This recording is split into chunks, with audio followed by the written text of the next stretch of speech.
지구 중에서도 우리가 밟고 사는 땅에 대해서 배우는 단원이에요. 지구의 지표라고 하면 여기죠, 땅? 여러분, 우리가 지구가 이렇게 있으면 지구의 겉부분에서 이렇게 붙어서 살고 있는 건 알지? 그래서 지구의 겉부분은 이렇게 딱딱한 껍데기로 되어 있고, 이 부분은 땅을 뚫고 들어가면 이제 좀 말랑말랑해지고 그러는데, 요 지구 땅을 통틀어 우리가 지권이다라고 부르거든요. 그러면 땅을 지권이라고 하면 물은 무슨 권이라고 하겠어? 수권이라고 하겠죠, 그죠? 땅은 지권, 물은 수권. 그럼 공기는? 그죠? 대기권인데 대자를 우리 빼고요. 기권이라 그래요. 우리를 둘러싸고 있는 공기는 기권. 기권은 어디에 있냐면 이렇게 우리가 밟고 사는 땅 바깥쪽에 우리를 둘러싸고 이렇게 기권이 있어요.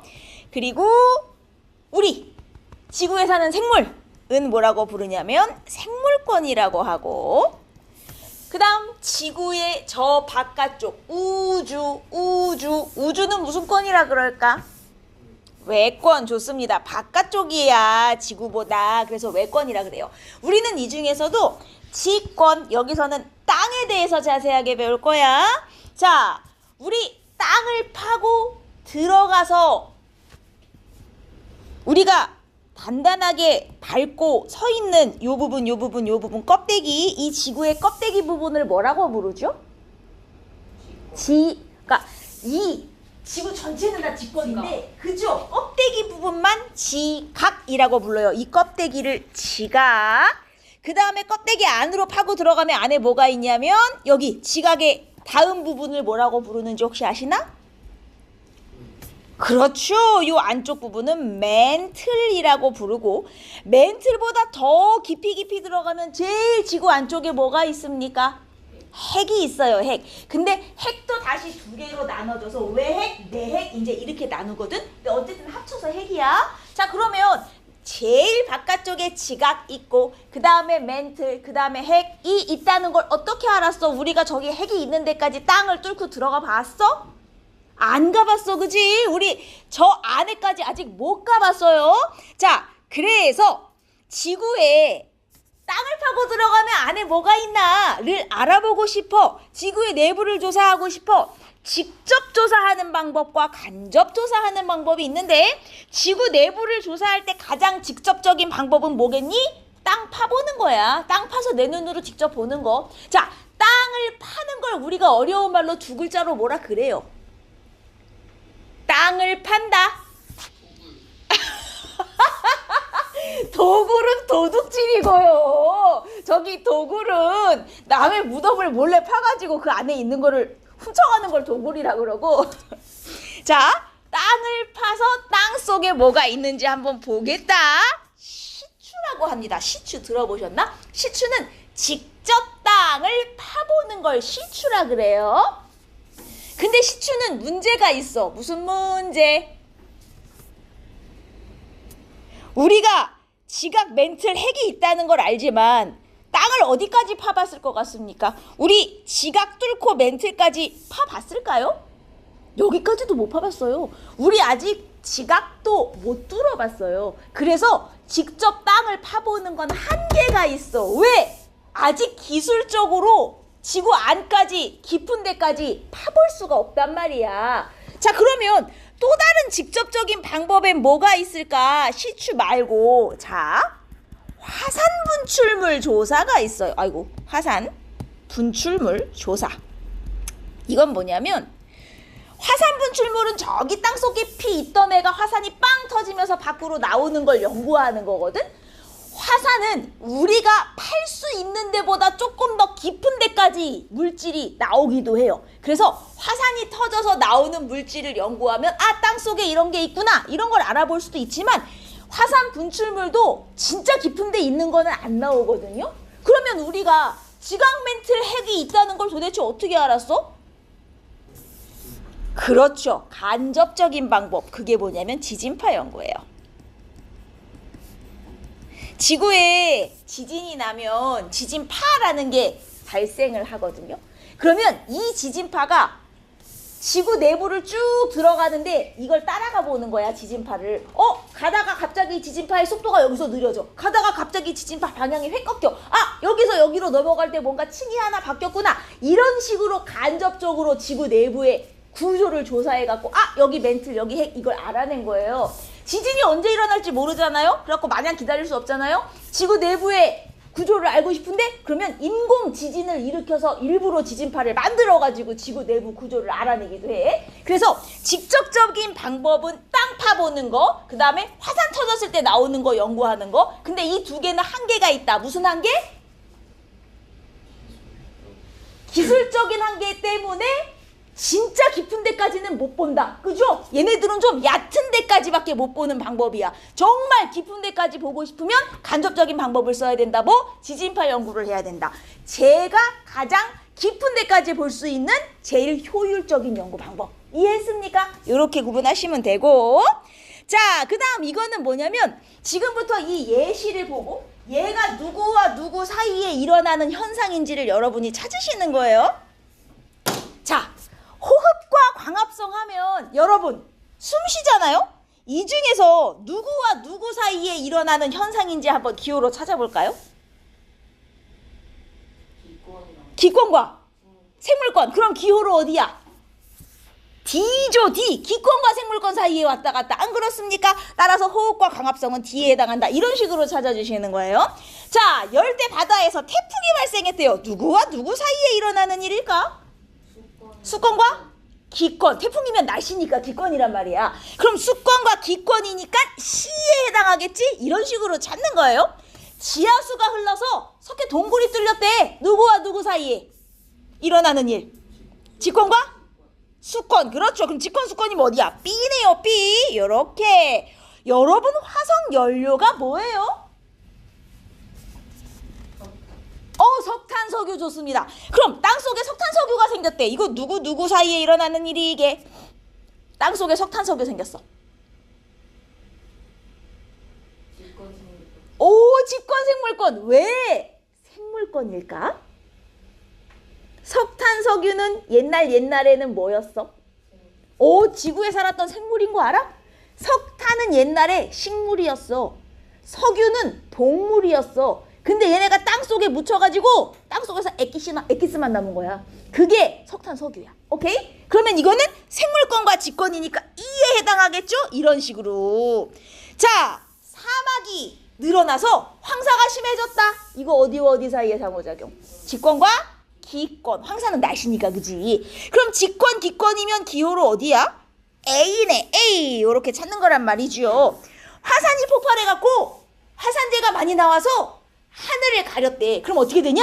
화산재가 햇빛을 막아버려요. 그래서 지구의 기온이 떨어졌대. 자, 누구와 누구 사이에 일어나는 일? 기권과 생물권인가요? 화산이 터져서 화산재가 햇빛을 막아서 추워졌다. 기권과 직권. 좋습니다. 기권과 직권이죠. 화산 폭발은 직권이거든. 그럼 기권, 직권이면 A에 해당하겠군요. 자, 물이 흘러 땅을 깎아서 모양을 바꿨다는 거야. 풍화침식이 뭘 깎고 간다는 거잖아요. 그럼 얘는 직권, 수권. 기호로는 어디입니까? B가 되겠군요. 어떤 식으로 찾는 건지 알겠죠? 예시가 주어지면 이게 누구 사이에 일어나는 일이다를 찾을 수 있으면 되는 거예요. 어려운 거 아니지. 자, 좋습니다. 우리 그 중에서도 이제 아까 얘기했던 직권, 우리가 사는 요 제일 지구의 딱딱한 껍데기, 여기를 지각이라고 해요. 그럼 지각은 무슨 상태냐? 상태 물어보면 답이 뭐라고 나와야 돼? 고액기 중에 나와야죠. 지각은 무슨 상태? 고체. 아주 좋습니다. 자, 근데 위에 보시면 여기 이제 여러분 두껍다, 여기는 얇다 이렇게 써 있을 거예요. 여러분 프린트에. 그죠? 두꺼운 지각이, 여러분 지각도 두 종류가 있어요. 지각에도 이렇게 우리가 사는 두꺼운 땅이 있고, 우리는 여기 사는 거고요. 바다 밑에도 땅이 있어요. 바다 밑에 있는 땅은 같은 지각인데 두께가 좀 얇아요. 우리가 사는 이렇게 두꺼운 땅을 대륙지각이라 그러고요. 바다 밑에 있는 요 얇은 지각을 해양지각이라 그래요. 그래서 지각도 두 종류가 있어요. 두꺼운 대륙지각, 얇은 해양지각. 대륙지각은 우리가 밟고 사는 땅, 해양지각은 저 바다 자, 대륙 지각의 평균 두께는 약 35km. 해양 지각의 평균 두께는 약 5km. 두께는 대륙이 더 두꺼워요. 해양이 얇고. 하지만 밀도를 비교해 보면 대륙 지각과 해양 지각 중에 누가 밀도가 크냐? 두께는 대륙이 두껍지만 밀도로 치면요, 해양 지각이 대륙 지각보다 밀도가 커요. 밀도가 크다는 게 무슨 말이냐? 해양이 얇잖아요. 얇은 대신 약간 쟤는 압축돼 있는 거, 그런 느낌이고, 얘는 두꺼운 대신 좀 안에 빈틈이 많은 이런 느낌이라고 생각하시면 돼요. 그래서 얇은 건 해양이 더 얇지만 둘 중에 누가 더 무겁냐고 물어보면 해양 지각이 더 무거운 거. 얇은 대신 무거운 거죠. 압축이 돼 있어서. 이해됐습니까? 여튼 둘 다 지각이에요, 여러분. 자, 지각을 뚫고 들어가면 그 지각보다 아래쪽에는 뭐가 있다고요? 멘틀이 있다고요. 멘틀 무슨 상태? 얘도 고체예요. 멘틀 고체예요. 지각도 고체고 멘틀도 고체인데 중요한 점은 일단 이 멘틀이 지구 전체의 가장 많은 양을 차지합니다. 얼마나 차지하냐? 지구 전체 부피의 그렇죠. 80% 이상. 멘틀이 제일 두껍다는 얘기예요. 멘틀이 제일 두껍고, 멘틀은 고체는 고체인데 약간 어떤 특징이 있냐면 고체이기는 한데 살짝 녹아 있어서 조금씩 움직일 수 있는 고체? 약간 슬러시 비슷한 느낌? 그래서 얘는 고체는 고체인데 유동성이 있는 고체라는 표현을 써요. 그렇다고 액체 아니에요. 움직인다고 액체 아니야. 고체인데 조금씩 움직이는 고체인 거예요. 액체보다 훨씬 천천히 움직여요. 그래서 자, 안을 뚫고 들어가면 핵이 나오는데 핵도 외핵과 내핵이 있어요. 외핵은 진짜 액체예요. 지구에서 유일하게 쟤만 액체예요. 내핵은 다시 고체거든. 그래서 지구는 다 고체인데 누구만 액체? 외핵만 액체예요. 외핵만. 멘틀은 고체인데 조금 움직이는 거고 액체가 아닙니다. 여러분 알겠죠? 자, 그러면 외핵과 내핵은 특징이 비슷해요. 무거운 물질이 안에 몰려 있어요. 지구는 핵에 몰려 있어요. 주로 어떤 애들? 철이나 니켈과 같은 무거운 애들이 핵에 몰려있는 편이에요. 그래서 핵으로 들어갈수록 밀도도 커지고 온도도 높아지고 압력도 커지고 하여튼 안쪽으로 들어갈수록 다 커진다고 생각하면 돼요. 그래서 안으로 들어갈수록 점점 무거운 물질이 많아집니다.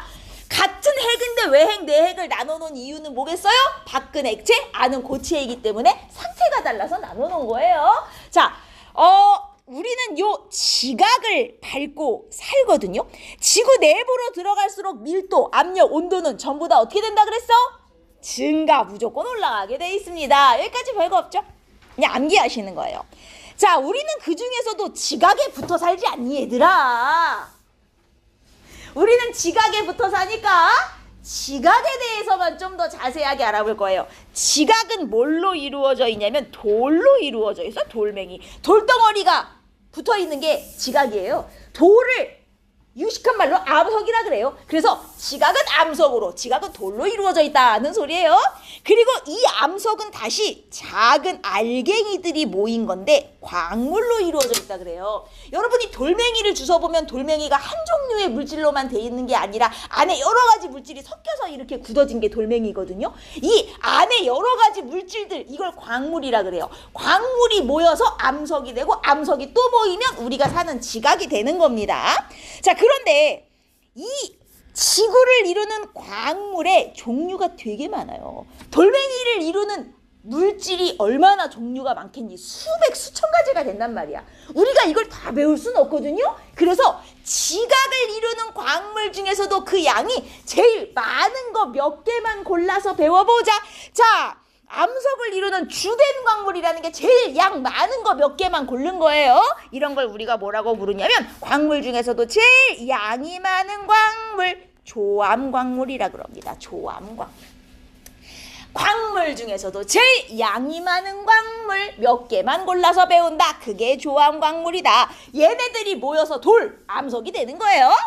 자냐? 자, 그리고 이 조암광물 중에서도 가장 많은 양을 차지하는 광물이 있는데 바로 장석이라는 광물이 지금 양이 제일 많아요. 이 장석이 전체 광물의 51% 이상, 반 이상을 차지하거든. 요 장석이 뭔지 잘 모르겠으면 여러분 도자기 만드는 흙 있죠? 왜 진흙 같은 거 퍼다가 이렇게 도자기 모양 만들어서 불에다 구우면 도자기 되잖아, 그죠? 그 도자기 만드는 흙이 장석이라고 생각하시면 돼요. 그게 지구상에 현재 제일 많습니다, 광물 중에서는. 자, 그런데 이 광물들은 종류가 엄청나게 많고 당연히 광물이 모여서 이루어진 암석도 종류가 엄청 많아요. 자, 암석들 중에 얘네들을 내가 구분하고 싶어. 암석을 구분하고 싶어. 우리 1단원에서도 물질을 구분할 때 뭘 이용했냐면 물질의 특성을 이용했어요. 맞습니까? 녹는 점, 밀도, 끓는 점, 용해도 이런 걸 이용해서 물질을 구분했잖아요.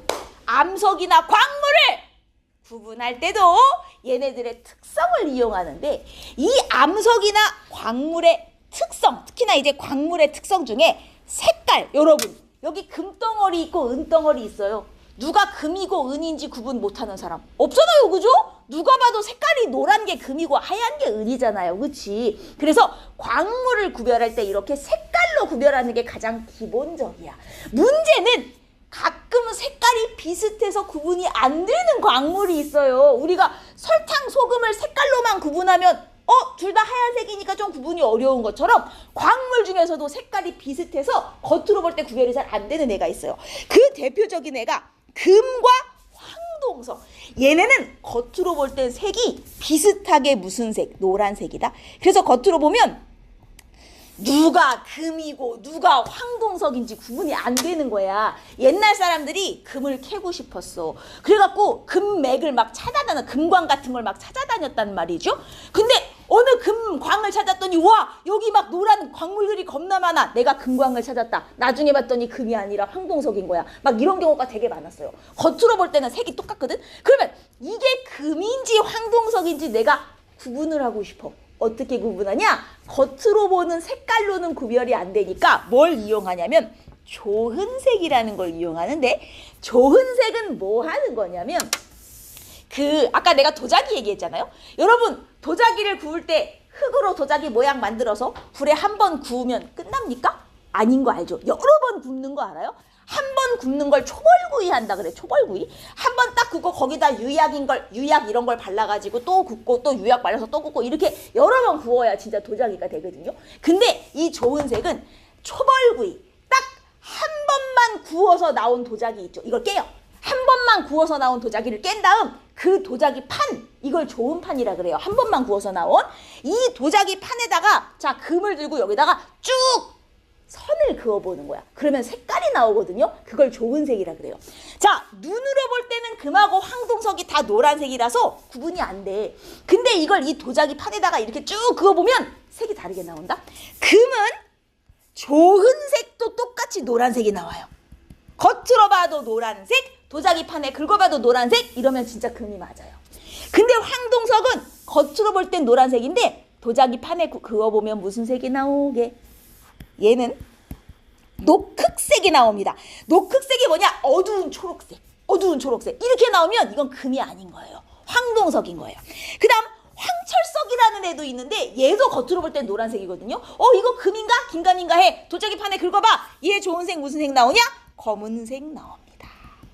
그래서 색깔로 바로 구분을 할 수도 있지만 색이 똑같아서 색깔로 구분이 안 돼? 그럼 이렇게 도자기판에 긁어서 색을 구분할 수도 있어요. 이걸 조흔색이라 그래. 색도 조흔색도 다 광물의 특성이에요. 근데 색깔로만 구분이 안 되면 조흔색으로 구분을 하는 거예요. 이해했습니까? 오케이. 여기 나와 있는 애들을 외우셔야 돼요, 여러분. 조흔색을. 자지 말고 그지야. 자, 그 다음에 여기 있는 애들. 자철석, 적철석, 흑운모. 얘네 겉으로 볼 때 또 색깔이 다 똑같아요. 무슨 색이냐면 검은색. 그럼 얘가 자철석인지 적철석인지 흑운모인지 겉으로는 구분이 안 돼. 좋은 판에 긁어보면 됩니다. 도자기 판에 긁어보면 돼요. 자, 그럼 자철석은 얘는 좋은 색도 검은색이 나와요. 적철석은 좋은 색이 적갈색이 나옵니다. 흑운모는요, 겉으로 볼 땐 검은색인데 도자기판에 긁어보면 흰색이 나와요. 아하! 도자기판에 긁어보면 색깔이 다르게 나와서 구분을 할 수 있구나. 이게 좋은 색이에요. 요 정도 좋은 색은 외우셔야 됩니다, 여러분. 알겠습니까? 이해해서? 서준 이해했냐고? 좋아요. 자, 그 다음 또 이제 광물의 특성 몇 가지가 더 있는데, 광물의 단단하고 무른 정도, 이거는 뭐냐면 굳기라고 해서요. 예를 들어 여기에 두 종류의 광물이 있어요. 겉으로 볼 때 구분이 잘 안 돼. 그러면 얘네들을 싹 긁어봐요. 서로 두 개를 들고 싹 긁어봤을 때 한 놈은 긁힌 자국이 나는데 한 놈은 긁힌 자국이 안 남아. 자, 누가 더 단단하다는 뜻입니까? 자국이 안 남는 애가 단단한 거죠. 자, 굳기는 어떻게 비교하냐? 방법, 서로 두 광물을 긁어서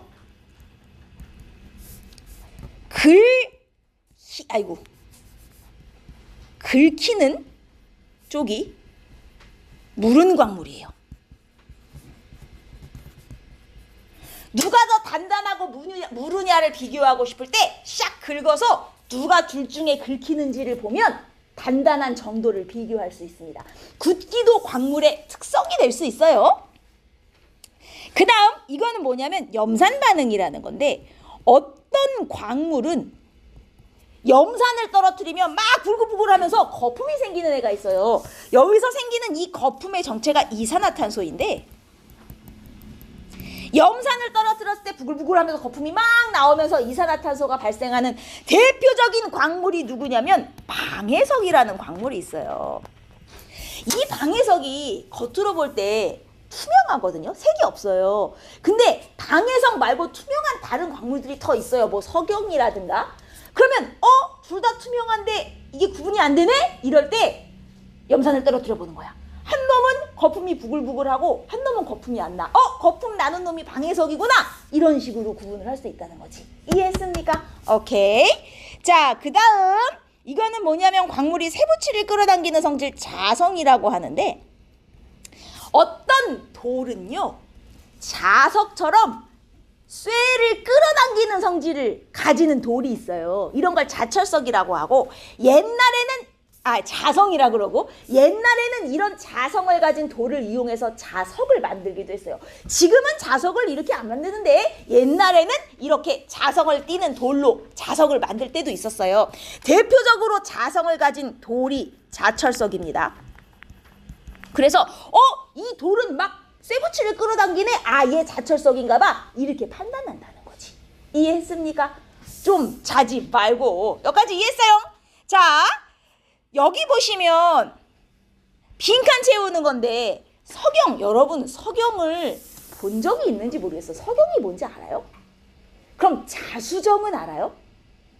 수정은 알아요? 수정? 여러분 찜질방 안 가봤습니까? 찜질방 가면 자수정방 이런 거 못 가봤어요? 천장에 막 고드름처럼 자수정이 주렁주렁 달려있는 그 석영이 어떻게 생겼냐면, 원래는 무색 투명하고요. 이런 식으로 육각 기둥 모양으로 생긴, 어떤 건지 좀 알겠죠? 원래는 무색 투명하고 육각 기둥 모양으로 생긴 광물이 석영인데, 이 안에 뭐가 들어가면 색깔이 보라색이 나오기도 해요. 그럼 그걸 자수정이라고 부르거든요.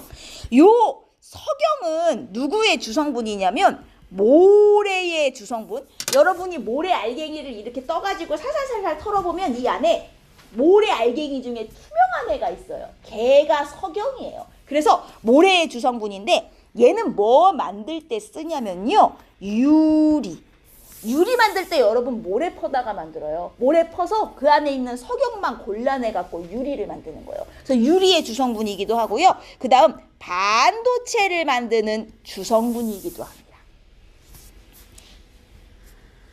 그 다음 아까 전에 장석은 내가 뭐 만들 때 쓰는 돌이라 그랬죠? 기억나요? 장석? 장석은 지구상에 가장 많은 광물로서 아까 뭐 만들 때 쓴다? 도자기 만들 때 쓴다. 도자기나 타일, 그 화장실 벽에 붙이는 거 있잖아? 이런 거 만드는 주 원료가 장석입니다. 그 다음에 건물 벽 장식할 때 쓰거나 조각할 때 쓰는 얘는 누구냐면 석회암 혹은 대리암. 대리석 있죠? 대리석? 이런 거 건물 조각할 때 쓰잖아요. 이런 것들이 다 광물에 속하더라 정도로 기억해 두시면 되겠습니다, 여러분. 52쪽.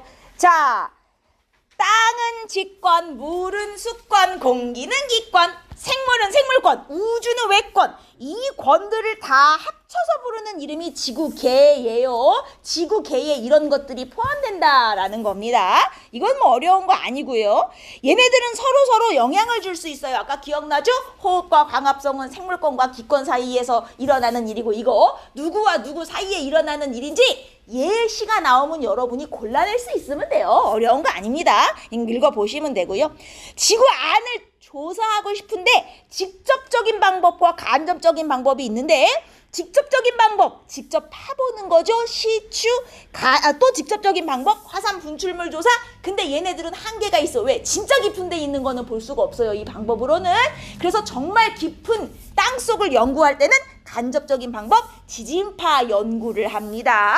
얘가 현재 가장 효과적인 방법이다. 제일 깊은 데까지 연구할 수 있는 방법이다 라는 뜻입니다.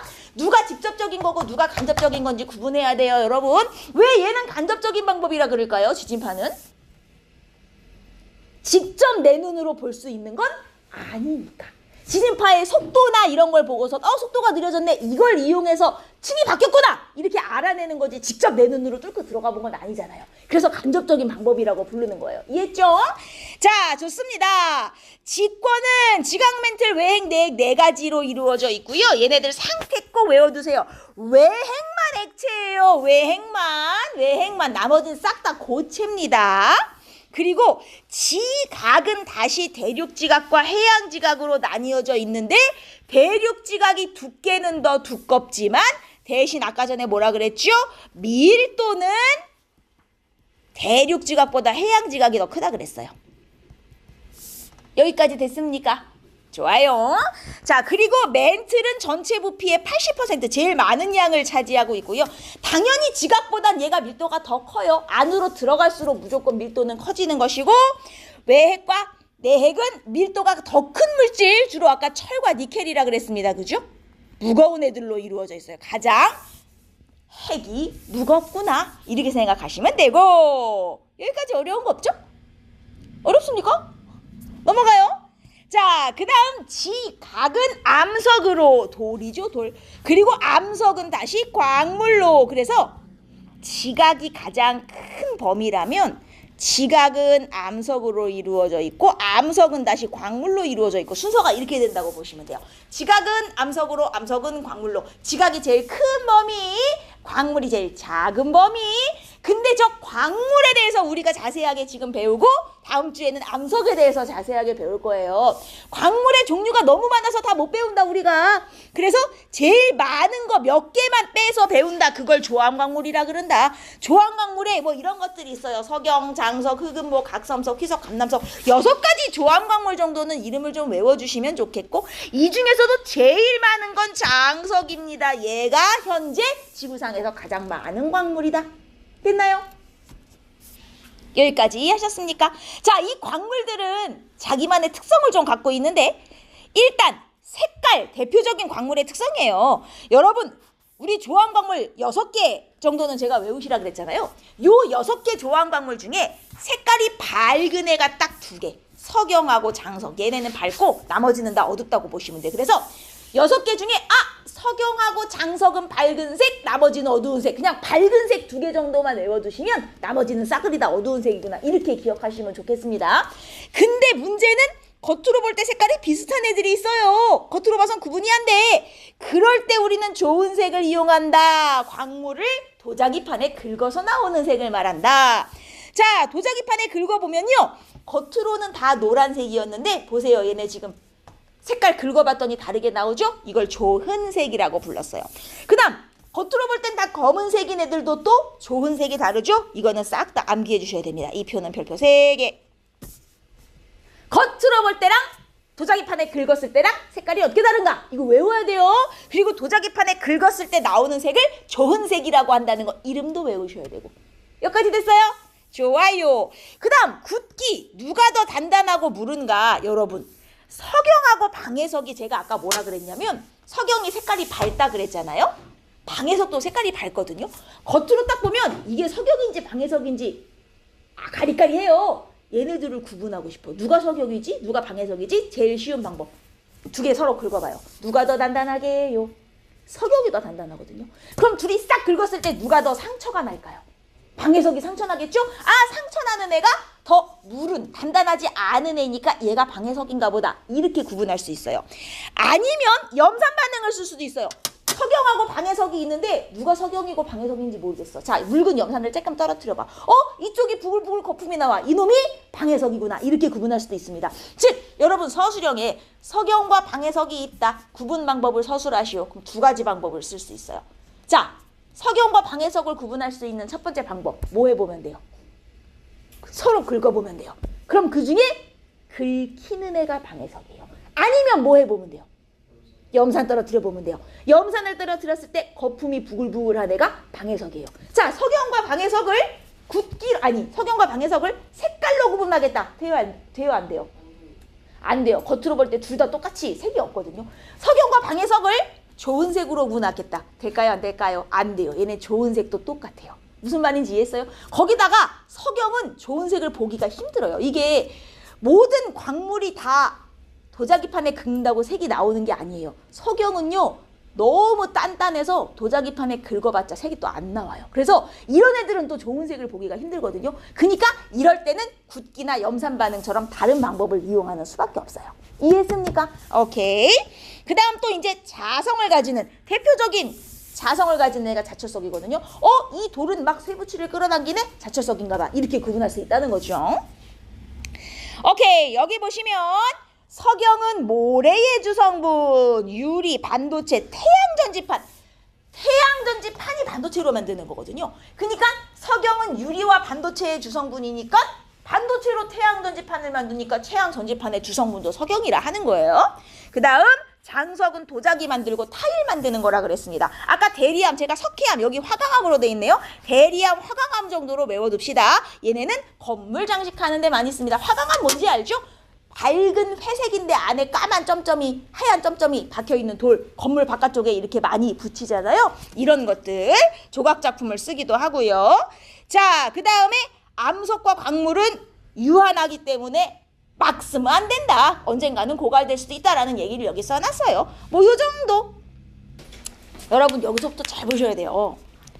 우리 지금 뭐 배우고 있는지 생각해봐요. 우리가 살고 있는 땅이 지각, 단단한 껍데기. 지각을 이루고 있는 게 암석, 돌멩이. 그리고 돌멩이를 이루는 더 작은 알갱이를 광물. 근데 이게 너무 종류가 많아서 우리가 그중에 제일 많은 것만 골라서 배웠다. 그걸 조암광물이라고 그러고, 광물 구별할 때 색깔, 그다음 조흔색, 굿기, 염산반응 이런 걸 쓰더라라는 걸 쭉 배웠어요. 우리 지금부터는 얘를 배울 거예요. 여러분 광물과 암석을 좀 구분하셔야 돼요. 광물을 모아놓은 게 암석이에요. 우리가 흔히 말하는 돌. 근데 이 암석도 종류가 많은데 우리가 암석을 크게 세 종류로 구분하거든요. 여러분 돌멩이가 어떻게 만들어질 것 같아요? 돌멩이는 만드는 방법이 크게 세 가지가 있어요. 자, 1번 저기 땅속 깊은 곳에 가면 마그마라는 게 있어요. 땅이 이렇게 뜨겁게 녹아있는 거죠. 이 마그마가 밖으로 분출하는 걸 화산이라고 합니다. 땅속에 있던 마그마가 빵 터져가지고 밖으로 나오면 화산이에요. 그럼 이 마그마가 빵 하고 나왔을 땐 뜨겁겠지. 계속 뜨거운가? 아니죠. 나와서 흐르다 보면 나중에는 애가 식어가지고 단단하게 굳어지거든. 마그마가 식어서 단단하게 굳어지면 돌이 돼요. 이렇게 마그마가 식어서 굳어진 돌멩이를 우리는 이름 잘 보셔야 돼요. 화성암이라고 합니다. 다시 마그마가 식어서 단단해진 돌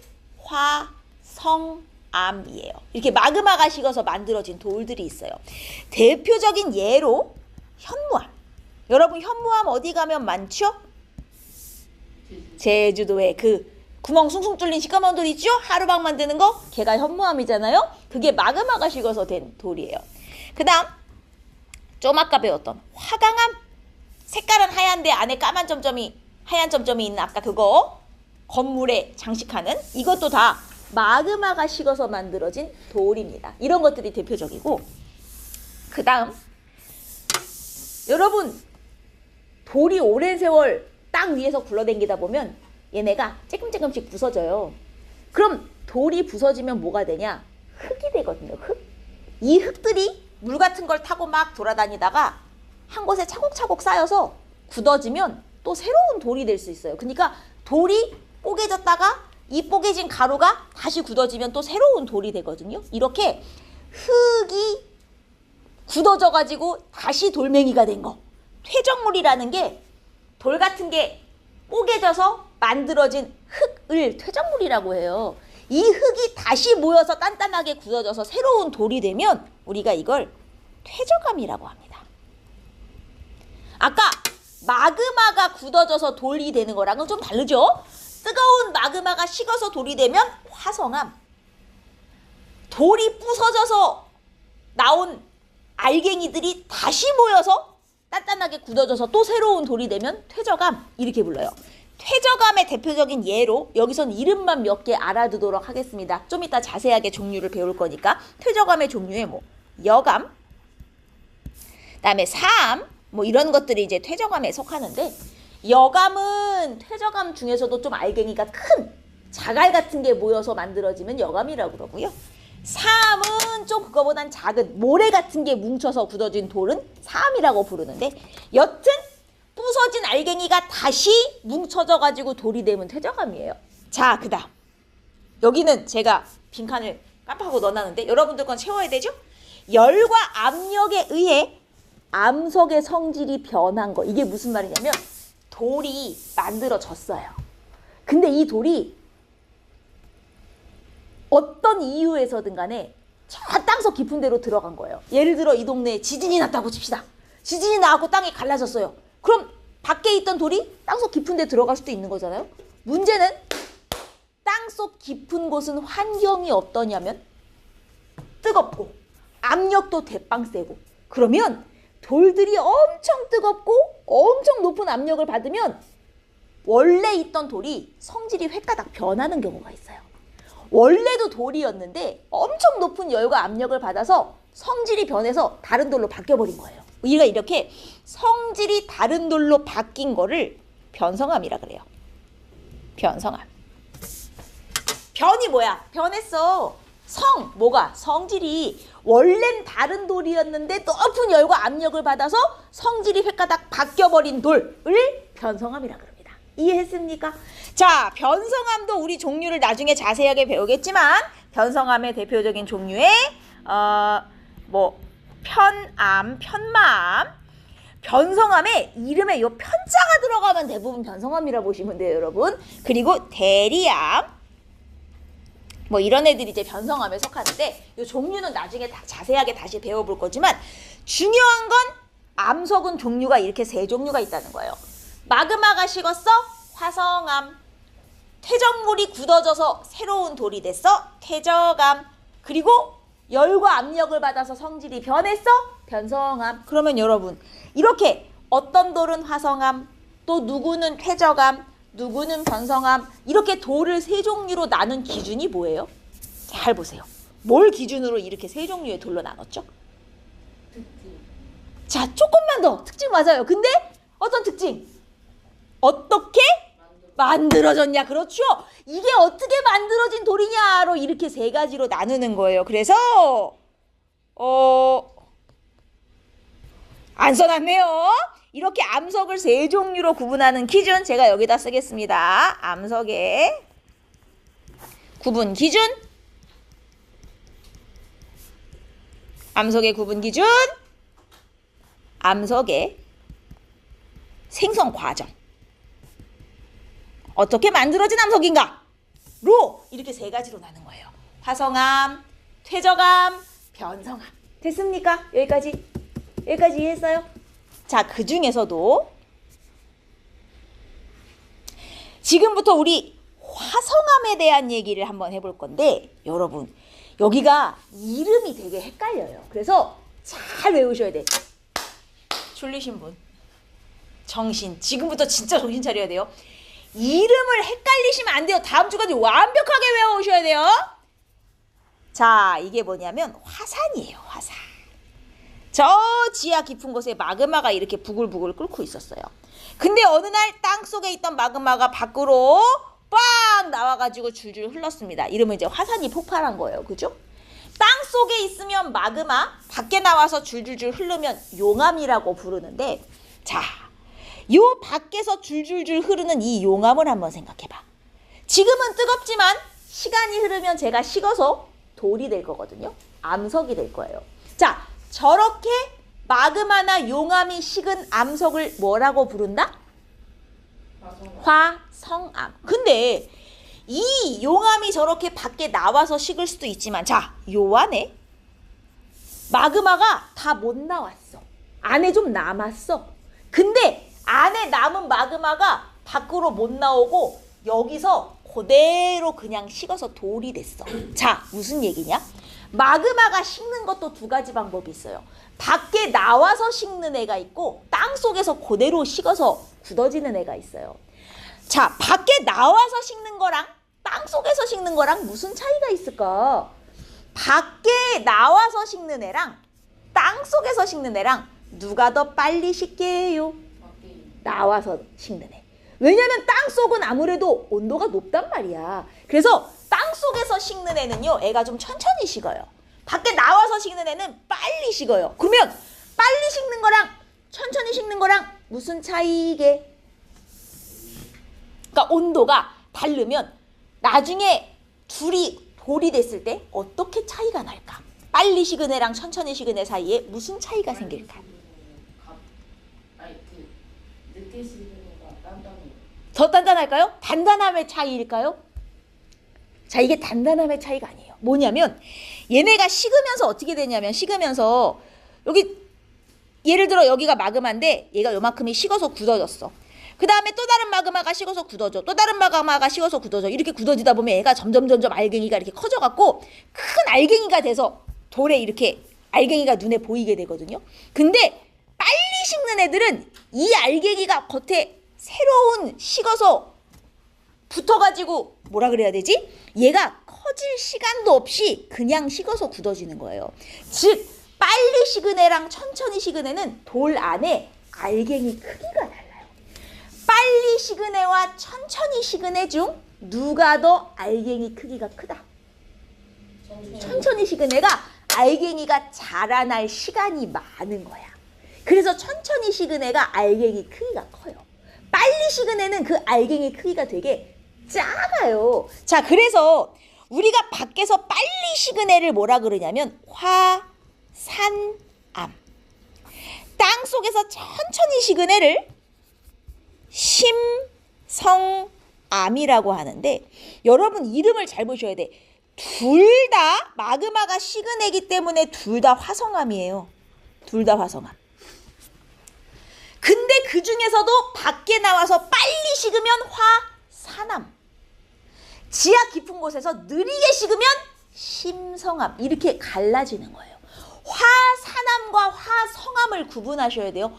화성암 안에 화산암과 심성암이 둘 다 포함되는 거예요. 여기까지 이해했어요? 같은 화성암인데 밖에서 빨리 식으면 화산암, 지하에서 천천히 식으면 심성암, 이렇게 부르는 겁니다. 그럼 둘의 차이가 뭐다? 화산암은 알갱이 크기가 크다 작다? 그렇죠. 입자 크기가 작아요. 왜냐면 천천히 식어가지고 알갱이가 자라날 시간이 빨리 식어가지고 알갱이가 자라날 시간이 없었어. 반면에 심성암은 알갱이 크기가 커요. 얘는 천천히 식으니까 알갱이가 자라날 시간이 많아서 아주 커졌어요. 구분하겠습니까? 이름 헷갈리시면 안 되고, 자, 그 다음 잘 보세요. 밖에 나와 식은 화산암 중에서도 또 어떻게 나누냐면, 같은 화산암 중에서도 색이 밝은 화산암이 있고 어두운 화산암이 있어요. 자, 색이 밝은 화산암은 유문암이라고 합니다. 이걸로 쓸까요? 색이 밝은 화산암, 유문암. 색이 어두운 화산암의 대표적인 애가 현무암입니다, 여러분. 얘네 둘 다 밖에 나와서 빨리 식은 애인데 빨리 식은 애 중에서 얘는 색깔이 밝아. 얘는 색깔이 어두워. 현무암은 잘 알잖아요. 색깔 시꺼먼 거. 근데 유문암은 처음 들어봤죠? 밖에 나와 식었는데 색이 밝은 돌이에요. 그 다음 같은 심성암 중에서도 또 색이 밝은 애가 있고 어두운 애가 있어요. 같은 심성암 중에 제일 어두운 애가 반려암. 얘는 지하 깊은 곳에서 식었으면서 색깔을 좀 순서를 좀 바꿨어야 되는데 유문암이 색이 밝은 애, 현무암이 어두운 애고요. 그 다음 여기 반려암이 어두운 애, 같은 신성암 중에 밝은 애가 화강암입니다. 여러분 이름을 헷갈리시면 안 되는 게 화성암, 화산암, 화강암 이 세 개를 구분하셔야 돼요. 제일 큰 범위는 화성암이에요. 얘네가 다 화성암에 속하는 거예요. 마그마가 식어서 굳어진 돌. 근데 그 중에서도 밖에 나와 빨리 식은 애가 화산암, 지하에서 천천히 식었으면 심성암. 그리고 같은 화산암 중에서도 제일 어두운 게 현무암, 밝은 게 유문암. 같은 심성암 중에서 제일 어두운 게 반려암, 밝은 게 화강암. 여러분 구분하시겠어요? 이거 헷갈리시면 안 돼요. 이름 다 외우셔야 돼요, 얘네들 돌. 그래서 여기 보시면 2번에 화산암은 어디서 만들어지네? 밖에 나오네요? 아니면 못 나오네요? 나오네죠? 얘는 지표 부근 이렇게 표현해요. 밖에까지 나왔다는 얘기죠. 심성암은 못 나왔어요. 지하 깊은 곳에서 만들어진 애예요. 그러다 보니 화산암은 빨리 식었어요. 그래서 알갱이 크기가 크다 작다? 작다. 심성암은 천천히 식어서 알갱이 크기가 크다. 준우는 다 외워서 나중에 시험 볼 자신이 있나 봐. 다음 주에 안 쓰고 계시는 걸 보니까. 응?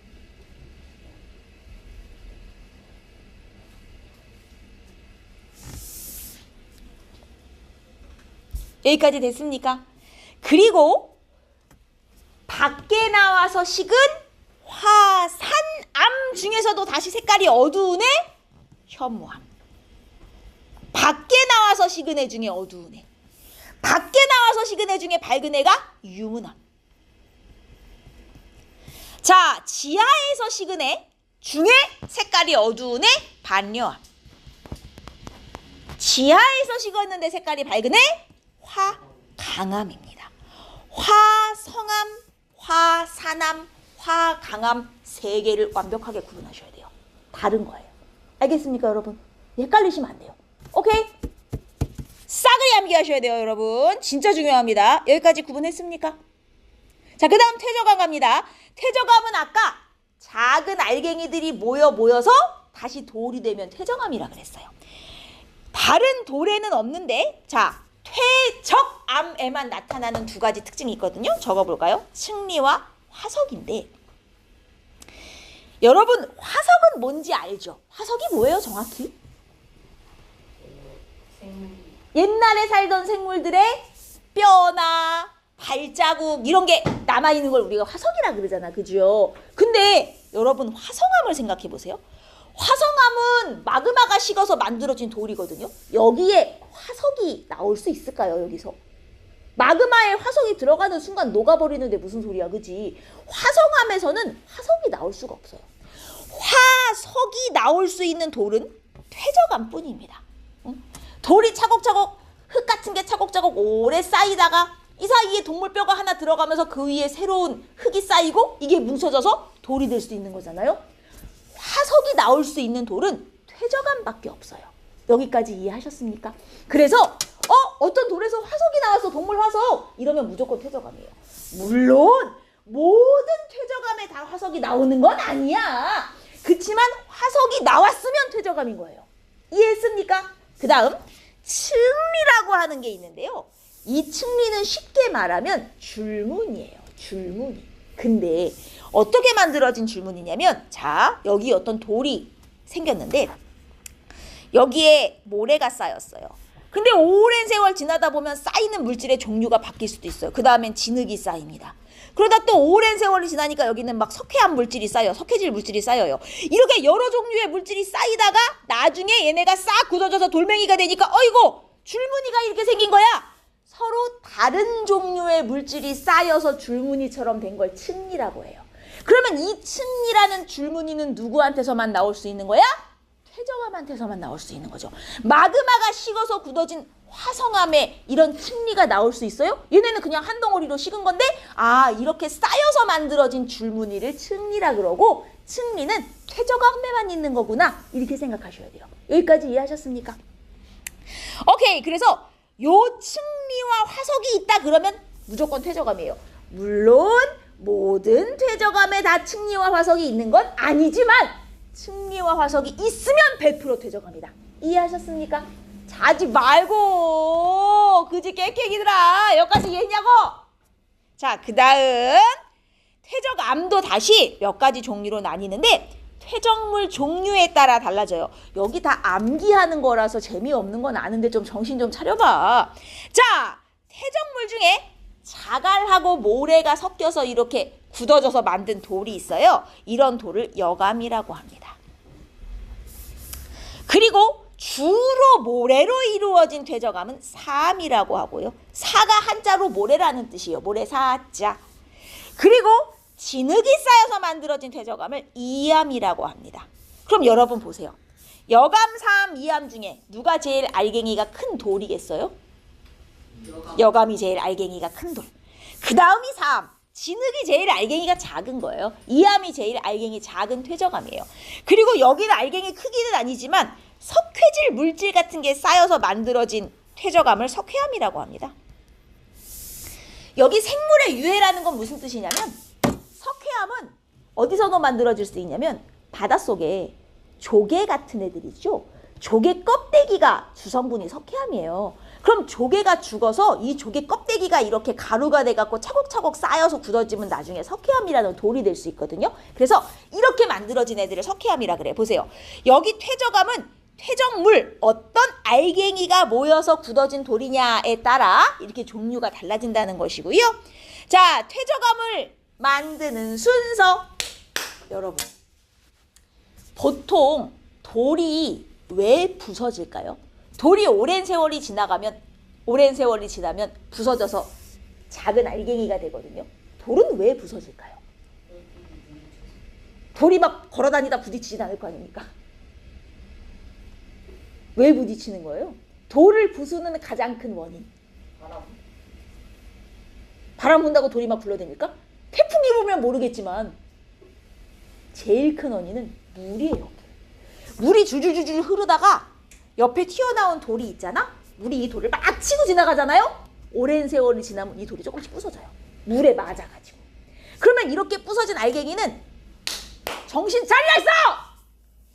돌이 있는데 물이 흐르면 이 물이 돌을 뽀개고 지나가요. 그럼 이 뽀개진 알갱이는 물을 타고 흘러 가다가 나중에 이렇게 쌓여요. 어떤 지점에. 얘네들이 뭉쳐지면 보통 퇴적암이 되거든요. 그래서 퇴적물, 뽀개진 알갱이가 물을 타고 흘러 가다가 이제 어느 지점에 오랜 세월 쌓이는 거예요. 여러분, 퇴적암이 만들어지는데 시간이 되게 오래 걸려요. 퇴적물이 조금씩 쌓여가지고 단단하게 굳어져서 돌이 되는 거잖아요. 이 쌓이는데 시간이 되게 오래 걸립니다. 그래서 퇴적물이 운반되다가 어느 한 곳에 쌓여요. 퇴적이 돼요. 그럼 쌓이기만 한다고 바로 돌이 되느냐? 아니죠. 얘네들이 단단하게 다져집니다. 여기서 말하는 다져지는 게 뭐냐면 쌓이기만 한다고 돌이 되는 게 아니라 쌓이다 보면은 꽉꽉꽉꽉 눌러서 이렇게 단단하게 뭉쳐져야 돼요. 그걸 다져진다고 하거든요. 오랜 세월 단단하게 뭉친 다음 그 다음에 굳어져야 돼요. 여러분, 다져짐과 굳어짐의 차이를 잘 구분을 못 하시던데 다져지는 건 이런 느낌이에요. 여기에 흙이 있는데 여러분이 이 흙을 이걸 뭐라고 해야 될까? 뭐라고? 그죠? 뭉치는 느낌. 내가 이 흙을 단단하게 해서 돌로 만들고 싶어. 그러면 일단 흙을 퍼갖고 꽉꽉 뭉쳐야 되잖아요. 자, 이게 다져지는 거예요. 힘으로 꽉꽉 뭉치는 게 다져지는 거예요. 그럼 뭉치기만 하면 돌이 돼요? 얼리든지 뭐 얘네들을 단단하게 굳히든지 완전히 이 알갱이들이 따닥따닥 붙게 만들어야 되잖아요. 이게 굳어지는 거예요. 무슨 말인지 이해돼요? 예를 들어 찰흙이라고 생각하면 딱 좋을 것 같아요. 찰흙을 꽉꽉 뭉쳐가지고 원하는 모양을 만든 다음 말려놓으면 단단하게 굳어지잖아요. 뭉치는 게 다져지는 거고 말려서 단단해지면 굳어지는 거야. 다져지고 굳어져야 돌이 되는 거예요. 그래서 퇴적물이 오랜 세월 차곡차곡 쌓여서 단단하게 뭉쳐지고 굳어지면 퇴적암이 되는 거다. 이 순서를 외워두시면 되겠습니다. 이해하셨습니까, 여러분? 여기까지 아주 좋아요. 이게 퇴적암이고요. 자, 그 다음 변성암까지만 채우고 오늘 마무리할게요. 뒷장은 다음 주에 하는 걸로 합시다. 변성암은 아까 어떻게 만들어진 돌이라 그랬죠? 땅속에서 높은 열과 압력을 받아서 성질이 획 변한 걸 변성암이라고 불렀어요. 다른 돌에는 없는 변성암만이 가지는 특징이 있어. 아까 우리 다른 돌에는 없고 퇴적암만에만 있는 특징이 칡리와 화석이었잖아요. 그러면 다른 돌에는 없고 변성암에만 있는 특징이 두 가지가 있는데 1번 광물, 입자라고 할까요? 광물의 입자의 변화? 책에 뭐라고 표현이 되어 있는지 제가 좀 확인해 볼게요. 책에 있는 대로 쓰는 게 좋을 것 같아서.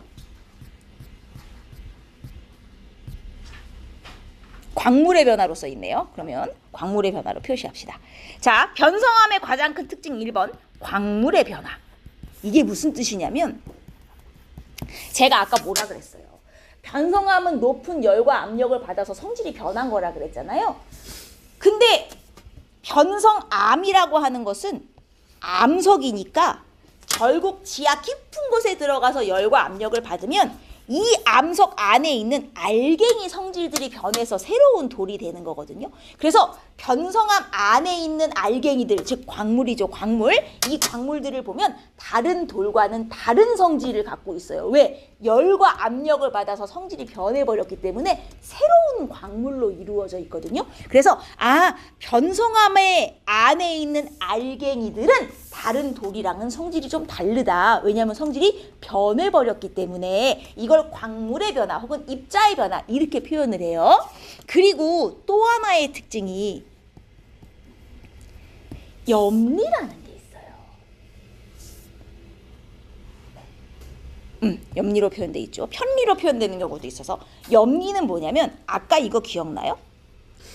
퇴적암에 줄무늬를 칡리라 그랬잖아요. 저렇게 차곡차곡 쌓여갖고 만들어진 줄무늬.